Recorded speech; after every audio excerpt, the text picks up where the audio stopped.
다정한 참견. 네, 안녕하세요. 다정한 참견의 다일입니다. 네, 오늘은 내가 잡을 때는 싫다더니 이제 와서 잘해보자는 사람의 심리라는 주제로 이야기를 한번 나눠보도록 하겠습니다.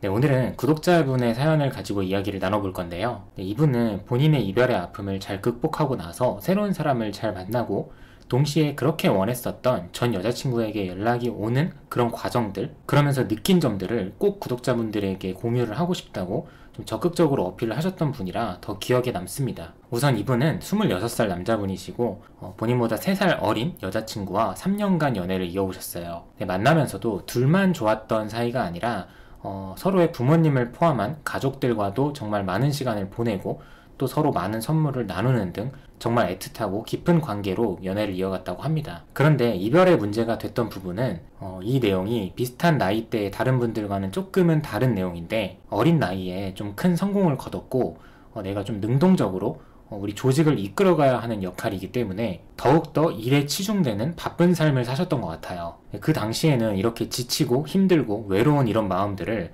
나도 어떻게 극복해야 할지, 어떻게 회복시켜야 할지에 대해서 방법조차 전혀 몰랐었기 때문에 그저 가장 가까이에 있었던 여자친구에게 내가 생각해도 좀 심했다 할 정도로 많이 의존을 하셨다고 해요. 이렇게 시간을 보내다가 여자친구도 취업을 하게 됐고, 또 하필 사람들이 가장 꺼려하는 그런 부서에 배치가 되다 보니 여자분도 많이 힘드셨다고 합니다. 이렇게 둘 다 정서적으로 좀 불안한 상태에서 연애를 이어가다 보니 여자분도 좀 많이 지치셨는지 결국에는 이별을 고하셨다고 해요. 이렇게 7월달 여름에 모든 관계가 끝났는데, 그 당시에 이 사연자분과 저희가 나눈 대화 내용이 아직도 남아있는데 확인해보니까 그때는 이런 말만 하셨더라고요. 저 지금 술만 먹고 있습니다. 그리고 여자친구가 없으니까 죽고 싶습니다. 저 오늘 저녁에 마지막으로 만나보기로 했는데 거절당하면 죽을 거예요. 네, 이렇게 온갖 부정적이고 스스로를 망치는 말들을 많이 했었어요. 그리고 어떤 말씀을 드려도 결국에는 답정너식으로 내 감정을 주체하지 못한 상태로 상대에게 폭탄 카톡을 보내거나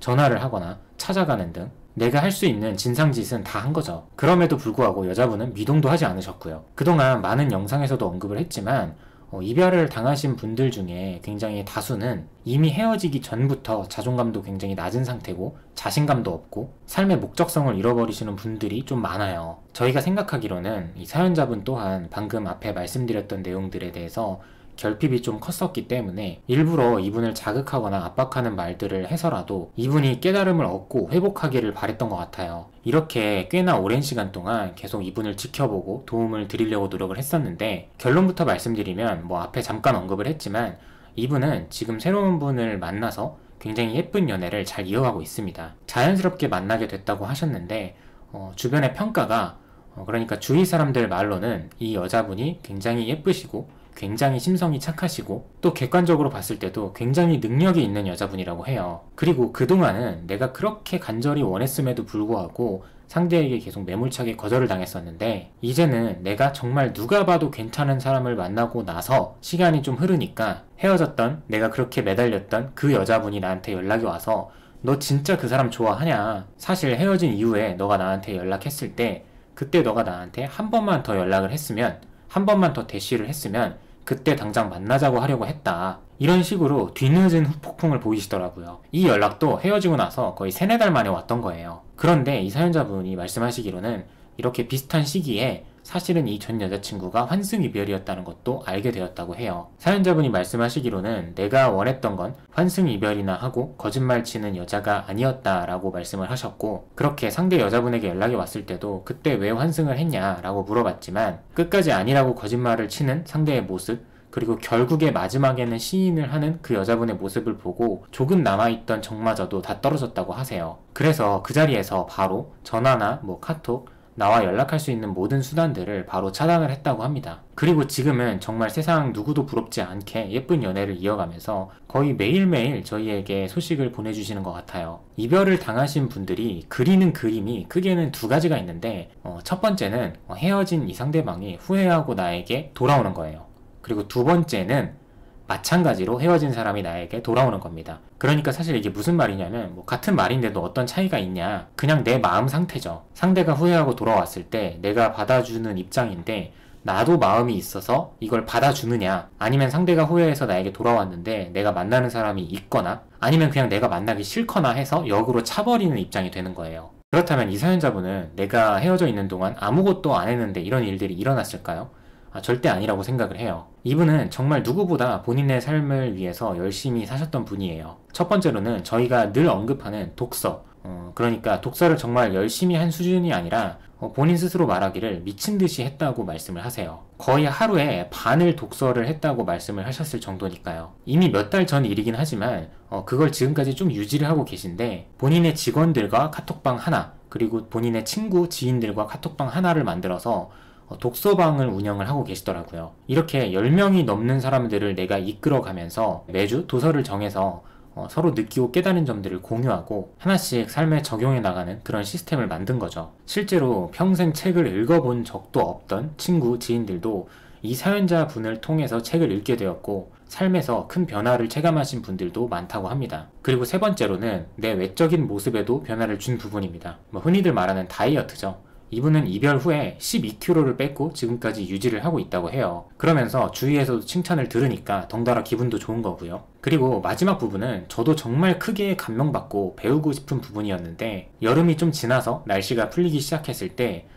국토대장정을 떠나셨어요. 이게 정말 너무 멋있게 느껴지더라고요. 이건 사실 제 버킷리스트이기도 한데 저는 늘 생각만 했었는데 이 친구는 말로 꺼내더니 바로 실행을 하는 모습을 보고 정말 어린 친구인데 배울 점이 많다고 느꼈습니다. 네, 이렇게 정말 열정적으로 밝게 열심히 살아가다 보니 일적으로도 굉장히 좋은 일들이 많이 생겼고 또 좋은 사람들도 많이 만나다 보니 정말 내 의지에 따라서 내가 더 괜찮은 사람, 더 좋은 사람을 만날 수 있구나, 나는 그런 사람이구나 라는 걸 깨달았다고 해요. 그래서 되게 웃긴 말이기도 하지만 본인 스스로 이성에 대한 눈이 더 높아졌다고도 해요. 헤어지고 나서도 사실 여러 명의 이성들과 접점이 있었지만 스스로 생각했을 때 나는 더 다정한 사람, 더 착한 사람, 더 매력적이고 더 따뜻한 사람을 만날 수 있기 때문에 지금 이렇게 섣부르게 판단하지 말자, 감정적이게 생각하지 말자 라는 생각을 가졌다고 합니다. 네, 이렇게 되고 보니 주변 지인들도 가족들도 너가 정말 보기 좋아서 나도 기분이 좋아진다라는 말씀을 해주셨다고 해요. 사람은 정말 누구나 이기적이고 간사한 부분이 있기 때문에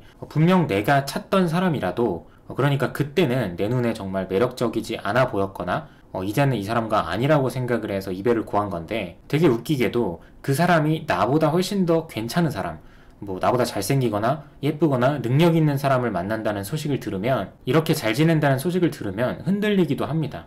이게 참 웃긴 사람의 마음인 거죠. 사실은 나를 찬 그 사람은 내가 그동안 어떤 삶을 살아왔는지, 그리고 지금은 어떻게 변했는지에 대해서는 잘 모르거든요. 결국에 그 사람 입장에서는 지금도 나는 똑같은 사람인 건데 단지 내가 만나는 사람이 좀 더 잘난 사람이라는 이유 하나 때문에 덩달아 내 인상도 바뀌기도 한다는 거예요. 그때와는 되게 다르게 보이기도 하고요. 이래서 이 사람의 프레임이라는 게 정말 무서운 것 같습니다. 결국에 내가 내 감정도 컨트롤하지 못하는 상황이라면 내가 새로운 사람을 만나든 아니면 그 사람과 재회를 하든 그 길이 굉장히 힘들고 어쩌면 막다른 길로 막혀있을 가능성이 크다고 생각합니다. 반대로 내가 나뿐만 아니라 나와 비슷한 힘든 길을 걸었던 사람들에게 내가 영향력을 발휘할 수 있고 도움을 줄 수 있는 그런 사람이 된다면 그 길이 그리 어렵지 않은 길이 될 수 있다고 생각을 합니다. 네, 오늘도 영상 시청해주셔서 감사드리고요. 지금까지 다정한 참견의 다일이었습니다.